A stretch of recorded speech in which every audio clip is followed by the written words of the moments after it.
So this talk is about fairly standard stuff, so high contrast imaging, coronagraphy, adaptive optics, but the novelty is that it will be done in the thermal infrared and not in the near infrared.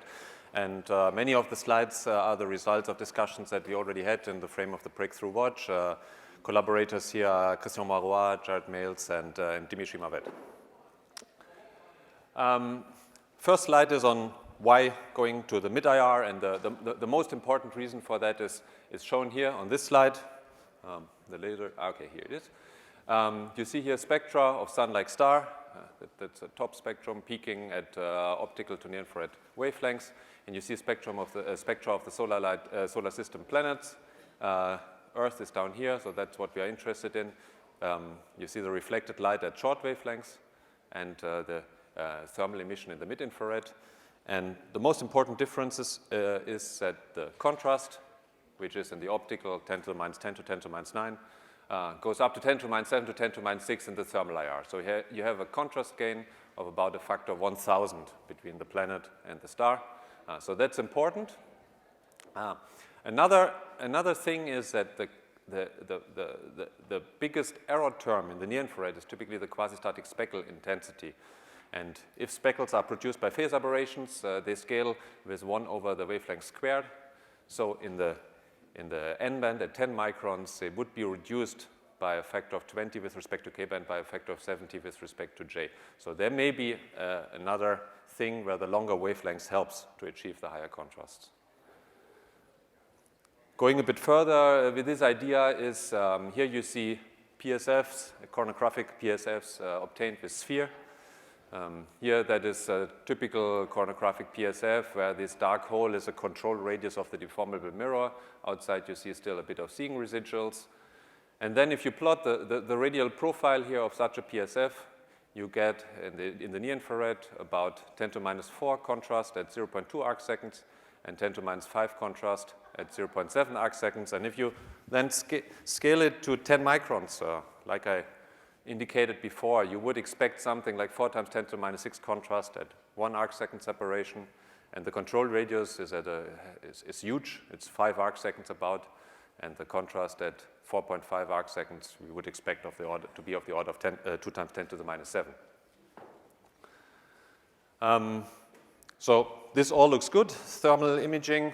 The wavelength we would actually go to is the N-band. So this is the region here. You see the transmission spectrum, the transmission of the Earth's atmosphere. Here's 8 micron. It goes about to 13 microns, and on the short wavelength side is constrained by absorption of methane. The long wavelength side is CO2, and you have in the N-band a strong ozone absorption band at about 9.5 micrometers, and you have a bit of a few H2 features in this region here. H2O, sorry. So this is the transmission spectrum of the Earth. The spectrum of an exo-Earth that you would observe would not look exactly like that, but it would not look very dissimilar to it.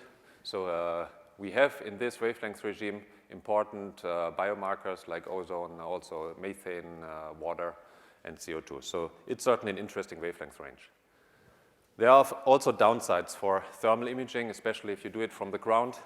And this is the background. So you see here a model that has been prepared by the ELT METIS team. In this case, the solid lines are the sky emission. The dotted lines are emission from the telescope mirrors. And you see in the N-band regime, which is down here, the emission, of course, because the transmission is rather high in-band, so the emission is rather low, that the sky is not the dominating noise term. The dominating noise comes from the warm telescope mirrors. So every warm mirror that you add to the system increases the background and is an important factor. So you should minimize this as much as possible. Also, the background puts a rather strong limit on the sensitivity, the background limited sensitivity. And as a planet get fainter with a distance squared to Earth, this introduces also a rather strong bias to nearby systems. And another downside that introduces a strong bias to nearby systems is the spatial resolution. It scales with 1 over the wavelength. And you see here a J-band image obtained with sphere, a K-band image, and then a simulated N-band image. It's just a K-band image scaled to the dimension, and you get a visual impression how much lower the resolution in N-band is compared to the near-infrared. And this also introduces a strong bias towards the very nearby systems. So the very nearby systems, then I come straight to aCen, and this is the main reason why we are thinking about aCen, about what you can do in the thermal IR for aCen, because it's so much closer than any other star that we could observe. And here on this slide, I explore a bit what would be the observational parameters that we would have to deal with. So the assumption is that we want to find a potentially habitable planet with 2 Earth radius to not make it too difficult for us. Then in this case, the habitable zone would be at insolation of about 1 to 1.5 kilowatt per square meter. And that, in the case of aCen A, corresponds to 1.1 to about 1.7 AU, which is around 1 arcsecond, a bit more than 1 arcsecond separation. For aCen B, which is a bit fainter, you would achieve these kind of insolation values for about 0.85 to 1.35 astronomical units. So here we are talking about somewhat smaller angular separations for the habitable zone, about 0.65 to 1 arcsecond. And for completeness, I also mentioned ProximaCen here. The habitable zone in this case would be smaller than 0.1 arcsecond, so something that we cannot resolve at the moment with 8-meter telescopes in the thermal IR. So that was the angular separation. What about the intensity that you could expect from an aCen habitable planet? So here you see a model of the brightness of Earth seen at 10 parsec, and what you can see here at about 11 microns wavelength, we have a brightness of about 0.4 microjansky, which is not very much.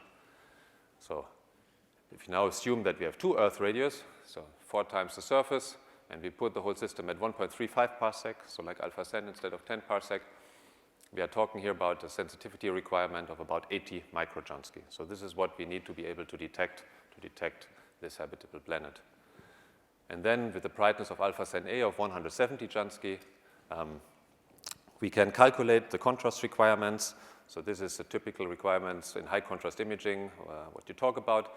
And so what we want is 5 times 10 to the minus 7 contrast at about 3.5 lambda over d. And that applies to, again, the assumption would be 10 micron imaging at an 8-meter telescope.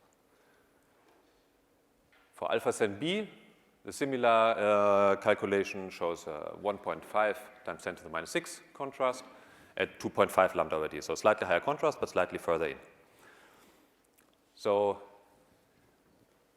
for both stars, keep in mind we are talking about 10 to the minus 6-ish contrast at about 3 lambda over d. So this is something that's about the ballpark where we have to end up in. And then the first question is, to achieve this kind of contrast, what about coronagraphy? 3 lambda over d requires a small inner vertical angle coronagraph. You see here a microscopic image of an annular groove phase mask. So this is a sub-wavelength grating. This is 10 microns that you see here. So this structure here is about 4 microns wide, so smaller than the wavelength. It's etched in diamond. And if you put this device in the focal plane, it behaves like a vortex coronagraph. And the simulation that you show here, the modeling, predicts that with this kind of phase mask in the focal plane, you achieve suppression of the Airy pattern of the order of 10 to the minus 3 over a rather large bandwidth. And 10 to the minus 3, whether is this enough? So at 3 lambda over d, the Airy ring has an intensity of about a few times 10 to the minus 3. If you then suppress it by 10 to the minus 3, you end up in the right regime of the order of 10 to the minus 6. So this seems to be a suitable coronagraph for this kind of goal. So then the next thing after coronagraphy is you have to worry about quasi static speckles. And here I simply do a similar trick or a similar consideration as I've done before. I take a sphere image obtained on an internal fiber. These are quasi static aberrations in the non-common path that the wavefront sensor does not see, and these limit the contrast to about 5 times 10 to the minus 5 to 6 times 10 to the minus 6 in this area here, depending a bit on the angular separation. And if you scale that to 10 microns, you see that it should be fairly not easy, but it's a fairly reasonable assumption to achieve 10 to the minus 6 contrast or better at 10 microns. So also the quasi-static speckle residuals prospects look good. 10 to the minus 6 is not yet enough to really observe the habitable planet, because we want to have 5 sigma detection, and we want to have, at least in the case of aCen A, 5 times 10 to the minus 7 contrast. So we need about 10 times speckle calibration of another factor 10 by angular differential imaging. And for that, the requirement is that aCen is not very high up, neither for Paranal nor for LaCIA. So the pupil rotation versus the field rotation is not very large. So we're working at 3 lambda over d, so we have to wait 45 minutes so that the field rotates by 15 degrees, and that is enough to just move by 1 full width half max. So to use efficiently ADI, we need a speckle stability of about 10 to the minus 7 over 45 minutes. So this might be quite difficult to achieve, and we have to analyze whether this is possible. The pointing stability is also quite high, but it's not enormous. I mean, we need the PSF in this time to stay about within 10 milliarc seconds of the center of the chronographic mask, and this is something we believe is achievable. So this is about the contrast. So now what about the sensitivity? Before I explained that we need about 80 microjansky sensitivity. These are measurements that were obtained with the VISIR on Paranal. You see here the background limited sensitivity. It's 10 sigma in this case of about 2 to 3 millijansky. This is without adaptive optics, so the adaptive optics would concentrate the light into the core of the PSF, all the light, and you would get to the diffraction limited sensitivity, so it's 1 millijansky, and if you're talking about 5 sigma and not about 10 sigma, we expect something like 500 microjansky. The 80 microjansky to achieve this, assuming uncorrelated error sources, requires then 40 hours on source integration. So it's significant, but it's not completely crazy to integrate 40 hours with a telescope. Potential improvements to these sensitivities could be brought by the MCT detectors. They have about twice the QE of the current Aquarius detector, and adapt the filter a bit to really specially tailor it to the optimum observing wavelength. So there could be some improvement achieved. So now we see it's a feasible project, and what we want to do in the frame of Breakthrough Watch is a campaign that combines the power of 3 major telescopes in the southern hemisphere. So you have the VLT, Magellan Telescope, and GEMINI, and the combination of the 3 would have a lot of benefits. It would increase the sensitivity, but would also reduce the false alarm sensitivity. So if you detect something with all 3 of them, or with 2 of them at least, it gives you a quite good assurance that what you observe is actually not a speckle, but an object. So it's a modest investment. It's a moderate upgrade of existing facilities. It would be a focused single target campaign lasting about 2 weeks, 15 hours integration on source for each, and it would be also a pathfinder for the ELT thermal images. So technically, on the VISIR side, so you see here a picture of VISIR. This is a warm flange which we would modify. What would be done there would be the installation of a wavefront sensor into this warm flange. Then the whole instrument would go to UT4, which has a deformable secondary mirror, so that would bring the AO. And there's also a device here which we call the Dicke switch. And this is a rotating chopper mirror, so part is reflective, the other part is open. It would rotate here, so the instrument would look alternately onto sky or into a black body which is temperature controlled. And in this way, we would not have to chop, which is with adaptive optics a bit critical. On GEMINI, the idea would be to, actually it's a bit more ambitious. It would be the installation of a complete new specialized instrument. It consists of a warm part here, which is an adaptive optics system, 277 off-the-shelf actuator deformable mirror, and a cold imager, a cryo module, which incorporates imager filter and a vortex chronograph, and at a later stage, probably some means for quasi-static speckle calibration with self-coherent camera and a low-order wavefront sensor. For Magellan, the project would consist in bringing this camera, connecting it to the already existing AO system, And there is also a deformable secondary mirror in the telescope of Magellan. So this is conceptually probably the simplest project. Inside the camera, the modification would be just a new detector and a new coronagraph. And then in 2018, 2019, what we are hoping to see is something like this. So this is already a 5-micron image obtained with the Clio camera and the adaptive optics, but without coronagraph. So you clearly see here the strong Airy pattern on both stars. At least for one of the stars, this would go away with what we are doing.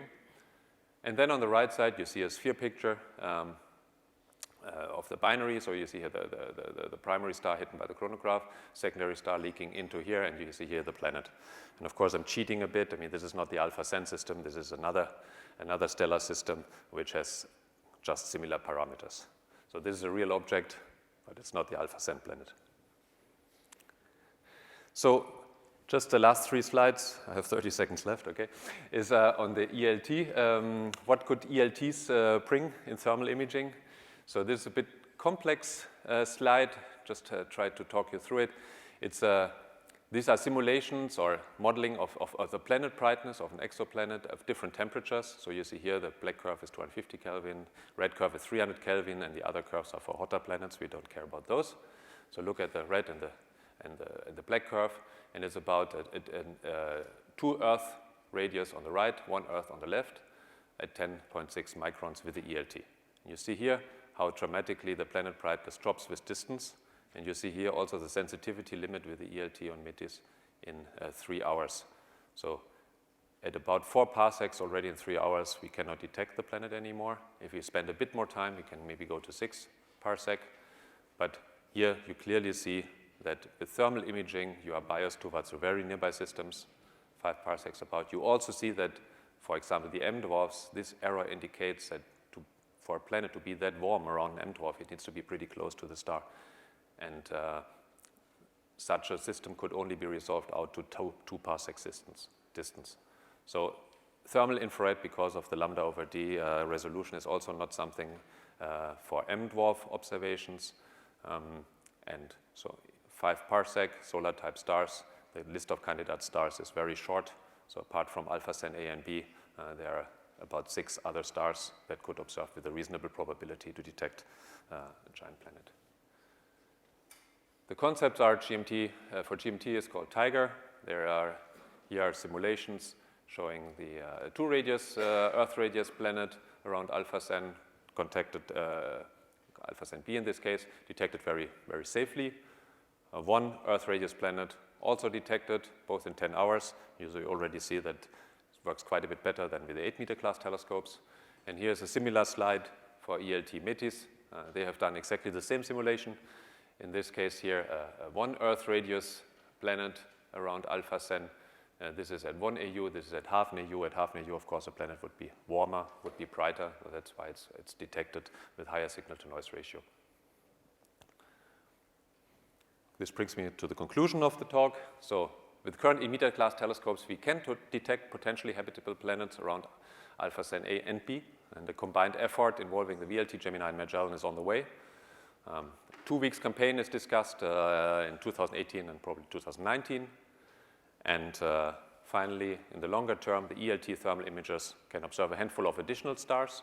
And of course, on these and on aCen, they can go to lower masses than with the 8-meter class telescopes. Thank you.